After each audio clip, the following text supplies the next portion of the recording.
I'm going to record Daf Lamed Chesam at Beis, Lamed Chesam at Aleph. I apologize, I'm going to go a little bit more quickly, but I tried to do this already once before, and I spent about 3 hours trying to upload it, and it didn't go. So I'll try to be as articulate as I can. And we're starting from Lamed Chesam at Aleph at the bottom, 2 lines in the bottom. Beis Hillel Maf Machzir. Beis Hillel says you're allowed to put a pot back on a stove on Shabbos as long as the stove is clean and has no coals. Amr of Sheish is L'divrei ha'omer machzir ein afilah b'Shabbos. To put back is afilah Shabbos during the day. Because what you did was you had Shia, you left it on the stove Erev Shabbos, and as long as what you're doing is continuing that Shia, it's okay. But I might have thought that if you take it off Friday night to put back, so that's called still maintaining the Shia. But if you took it off Shabbos morning, maybe that Shia is already broken, because probably Stama, you're not going to put it back. So the Chiddush is that whether it's Friday night or Shabbos day, if you take it off, you can put it back. Ba'af Rabbi Shaya Savar, Af Machzir, and Afilah B'Shabbos. Rabbi Shaya also holds you can put it back Afilah Shabbos day. Damer Rabbi Shaya, Pamachasinu, Aimdem La'elam Reb Chia Rabbah. One time, says Rabbi Shaya, I was in front of Reb Chia, the great Reb Chia, the Talmud of Reb Yudah Nasi. We brought a hot pot of water from downstairs to upstairs. We diluted some wine with that hot water, which was their custom. Then we took it back down and put it back on the stove. He didn't say anything to us. So evidently, you're allowed to put it back, afilah during Shabbos day. Amr Zrika, Amr Abba, Amr Tadai, Lo Shanu Elish Aydam Biyadai. He's machmer. This idea of putting it back is only if you never put it down from your hand. Avleinichan al Gabi Karka, but if you put it down on the ground, then your Shehiyah has been Nizbatel, and you can't put it back anymore. It's Asr to put it back. Amr Rabbi Ami, so Rabbi Ami says, Rab Tadai David Lagar Mehu David. When Rab Tadai was machmer, he was machmer for himself. But Elahachi Amar Rab Chia Amar Rab Yochanan. But Rab Chia said in the name of Rab Yochanan, Afilu hinich al gabi karka, that even to put it down on the ground, it's okay to put it back. This dispute between Rav Tadai, who held that you had to keep it in your hand, and Rab Chia bar Abba Rab Yochanan, who said you can even put it down on the ground, Pligi was a dispute between Rav Dimi and Rav Shmuel bar Yehuda. And V'tarvayu, both of them, Mishmei Rab Lazar Amri, according Rab Lazar. Chadam, or one says Oidem biyodei muter al gabi karka aser. One says like Rabbi Tadai that to put it back on the stove it's only if it's in your hand, but if you put it on the ground it's prohibited. The Chadam reinichan al gabi karka nami muter, and the other holds like Rabbi Chia bar Abba and Rabbi Yochanan that even if you put it on the ground you're still allowed to put it back. Amar Chizkiya Mishmei da Abaye. Chizkiya said in the name of Abaye, Hoda Amrit Oidem biyodei muter. When Rav Tadai said that it's only mutter if you still have it in your hand, he has another qualification. That's only that when you took it off, you intended to put it back. But if when you took it off, it wasn't your intention to put it back, it's prohibited to put it back. Which means that according to Chizki and Shmei Da'abaya, you need 2 positives in order to put it back. Still in your hand, and when you took it off, the intent was to put it back. But that implies that if you put it down, even though it was your intent to put it back, it's not good enough. Because either putting it on the ground or holding it in your hand but not intending to put it back is only one positive. In order to put it back, you need 2 positives, having intended to put it back and holding it in your hand. On the other hand, pardon the pun, Ikudi Amri, some say, Amar Chizkiya Mishmei Abaye. Chizkiya said in the name of Abaye, Had Amrit al Gabi Karka Aser, when we prohibit putting it back, once it's been on the ground, Loy Amor, and this prohibition is only Elish Edat El Hachzer, if you also had no intention to put it back. Avodat El Hachzer Mutter, but if you intended to put it back, you can put it back. So according to this view, the only time you can't put it back is if you have 2 negatives. Number 1, you put it on the ground, and 2, when you took it off, you had no intention to put it back. But if you have 1 positive, you can always put it back. Michlal, according to this view, Sha'oidam biyada, if you still have it in your hand, Afal pi she'dat el hachzer, even though originally it was not your intention to put it back, mutter, you can still put it back. So according to one view, it's only mutter to put it back if you have 2 positives. When you took it off, you intended to put it back and you still have it in your hand. And according to the other view, it's only prohibited to put it back if you have 2 negatives.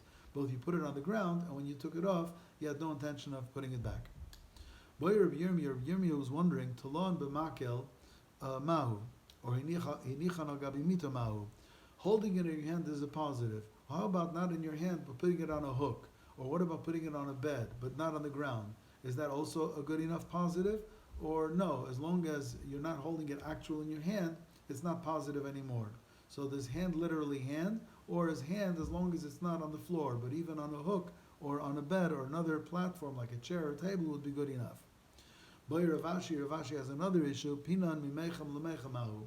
If you took a pot of hot water off the stove and you poured it into another container from A to B, can you put B back on the stove? Is that considered that you are mavatul your shehiyah, so the chazor is aser? But here we have another issue. Chazor is only an isser derabanan. But if you went from your pot A to pot B, and that's a klisheni, then maybe you'll have an issue by putting it back that it's mamish mavashal, because you're putting a klisheni back on the fire. So according to the Ramah, there is no bishul achar bishul balach, and therefore there would be no problem to put back the klisheni on the fire. The only issue would be, as long as it didn't cool off completely, but the only issue would be, is it considered chazara, since it's not in the same pot that you took off. According to those views who say that there is bishul achar bishul in fluids, so then I have to be speaking that pot A was a kli rishon and pot B was another kli rishon. And when you pour it from pot A to pot B, it's still in a kli rishon. So there's no problem of bishul achar bishul, because putting it back on the fire is still in a kli rishon. The only issue would be, is it's still considered chazara when you changed pots. And teiku, it's not resolved. It's not resolved whether a peg or on a bed is considered in your hand or is it considered like on the floor. And it's not resolved whether putting it into a second utensil has broken your shehiyah, has broken the maintenance of keeping it on the fire. Now a tanur is a stove which is wide at the bottom and narrow on the top, and therefore the heat is much more intense. Since the heat is much more intense, therefore it's much more chamur. Sheisiku bekasha begavava leiten bein mitoicha bein me'al gabav. Then you're not allowed to put a pot neither on top nor inside, even if it's heated with straw and stubble, which doesn't make coals, because even straw and stubble will make some residue, and since the heat is very high, so therefore you really are watching it in order for it to cook fast. And if you're watching in order for it to cook fast, there's a concern that you might still stoke or stir some of those residual pieces of straw and stubble, and therefore you'll do an Isser Deraisa. So by a tanur, we're machmer not only on gefes ve'etzim, but even on kash and gvava. Then you have a kupach. A kupach is rather a kiro is a rectangular shaped stove that had room for two pots. A kupach is a square shaped stove that has room for one pot. So if shesikur bekasha begvava harezek kirayim, if you use straw and stubble, we can be lenient, and you can put tafshil on it like you can put on a kirayim. But if you heated it begefes of eitzim, if you heated it with pulp from olives and with wood, then we have to be machmer ketanur that it's prohibited to put anything on it. So we're going to talk about kupach a little bit later. Zog di Gemara, a new story which will come back to kupach. Tanur she'esikua. If you have a tanur that was heated, so the halacha is you're not allowed to put anything on it or in it for sure. But Sover of Yosef Lemeimar Toicha Mamish, you're not allowed to put anything in it. And Al Gabav is Al Gabav Mamish, you're not allowed to put anything on it. Aval Lismach Shaper Dami. Rav Yosef holds to put a pot down on the outside of the tanur, which is not inside nor on top, would be mutter, and he's mekel. So Abaya is going to ask a kasha against his Rebbe Rav Yosef. In the Mishnah it talked about a kupach, and it said that if you used kash and gvava as fuel, we can be mekel like a kirayim. If you used gefes ve'etzim as a fuel, you have to be machmer like a tanur. Which means if you used gefes ve'etzim, tanur will be aser, but had it been kira, would have been mutter. One more time. The Mishnah says a kupach, if you heated it with straw and stubble, then we're mekel like a kira. If you heated it with gefes ve'etzim, we're machmer like a tanur. Which means tanur would be l'chumra, but had we treated it like a kira, it would have been l'kula. Rabbi Yosef proposes that if we're talking about a stove that's full of coals, then not only is a tanur aser, but a kira is also aser. So a Rabbi feels the differentiation between a tanur and a kira probably is to do smicha. Smicha on the outside of a tanur is aser, even if it's clean, and smicha on the side of a kira is mutter. So therefore the kupach will become si, come sa. If you heated it b'kasha b'gvava, it'll be mutter to put beside it like a kira. If you heated it with gefes ve'etzim, it'll be usher to put beside it like a tanur. But you have a raya that by a tanur it's usher to even put beside it. That's Abaya's proof. Abaya asks Rav Yosef Akasha, I think it's usher, he says, to put something next to a tanur on the outside. The Mishnah says that a kupach, if she'ezikua b'kasha b'gavava, if the fuel was straw and stubble, hareu kikirayim, we can be lenient. If you heated it with gefes ve'etzim, with olive pulp and wood, hareu ketanur, we have to be strict. But only because it's like a tanur, then we're going to be strict. Habekira, had we treated the kupach like a kira, sharid would have been mutter. B'maya skinan, what's the case? With bekira would be mutter and betanur would be aser. Elam, if you'll tell me al gabav, if you'll tell me that it's on top, and ubimai, in what case? Elema b'shein nagara v'kotam, if you'll tell me that it's a stove full of coals, elokira ki'ena grufa k'tum al gabav mishori, just like a tanur is aser, a kira is also aser if it's full of coals. So there's no differentiation between a kira and a tanur. So now Abai closes his trap and he says, Elulav, so we must be speaking about lismach. We must be speaking about putting a pot next to the wall of this stove. Uktani, and it says that if we treat it areu ketanur, if it's like a tanur, then it'll be aser. So evidently you see that it's aser to put something even beside a tanur. And it's mutter to put something next to a kira. What about a kupach? It'll depend what you heated it with. Amar Rav Ada Barava, Rav Ada Barava says, it's very clever, but you're wrong. The difference between a kira and a tanur will not be in samach. It could be that in both cases, samach will be mutter, like your Rebbe Rav Yosef said. The difference is what happens if it's gruf and ktuma. There are no coals inside. So a kira is mutter and a tanur is aser. So we're talking about on top. And this kupach will be, if it's heated with kash and gavava, with straw and stubble, we'll treat it like a kira, that if it's clean, you can put it on top. But if it's heated with gefes ve'etzim, we'll treat it like a tanur, that even though it's clean now and you did grif and ktima, it's still aser, because since a tanur is so hot that even if you cleaned it out, there's always going to be some residual stuff, and since it's hot and you're watching it to cook fast, I'm afraid you'll be moved to make it cook a little faster.